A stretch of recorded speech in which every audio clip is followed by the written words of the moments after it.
L'amour dans la famille. Lecture numéro 10088. Je voudrais savoir si on peut connaître l'amour uniquement par l'expérience dans sa propre famille. Merci. Au moment où naissent des enfants, vous pensez ressentir de l'amour pour ces créatures. Mais ce n'est pas tout à fait comme ça. Il s'agit en fait de tendresse. Mais vous ressentez tellement de douceur, vous les regardez avec une tendresse infinie et vous êtes convaincu qu'il s'agit de véritable amour. Mais ça ne peut pas l'être, car la relation entre parents et enfants est l'une des plus difficiles qui puissent exister. C'est la véritable inimitié, selon le Ignonbub en coréen, ou la loi de la relation. Ceci est directement lié à vos vies précédentes.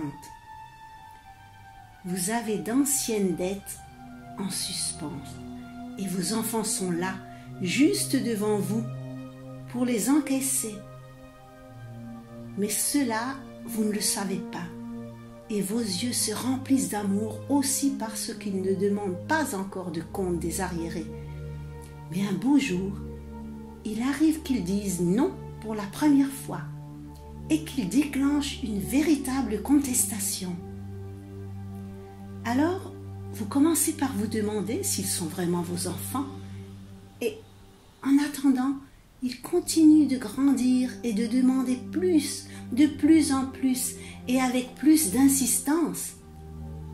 Et que devons-nous encore faire pour vous ? Vous vient l'idée de répondre. Quelque chose de différent. Ce que vous faites n'est rien d'autre que le strict minimum et la réponse sèche que vous recevrez. Ce qui leur manque, c'est l'engagement et l'attention de votre part pour les guider et faire si qu'ils se développent de manière cohérente. Ce n'est que de cette façon que vous leur auriez donné ce dont ils ont vraiment besoin.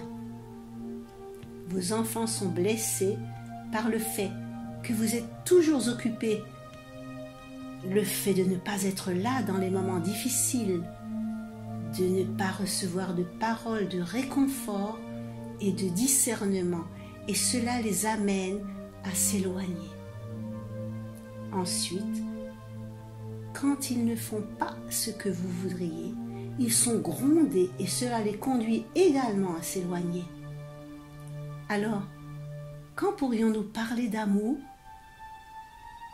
lorsque le devoir envers ses propres enfants est accompli afin que, au moment de rejoindre la société, ils puissent s'adapter facilement et bien vivre.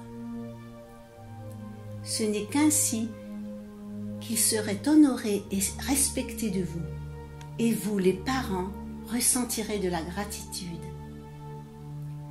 Maintenant, toutes les conditions sont remplies pour qu'il y ait le véritable amour.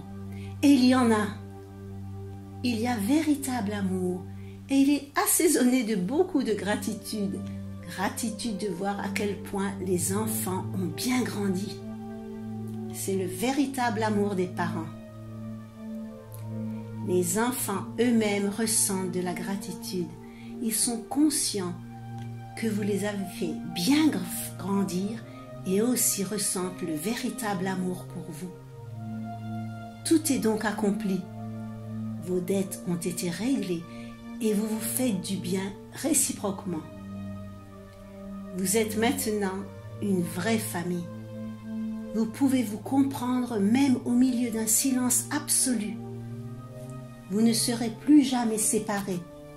Même pas après être retourné au Père, vous resterez unis pour toujours. C'est ça le paradis, le lieu où vit le Père.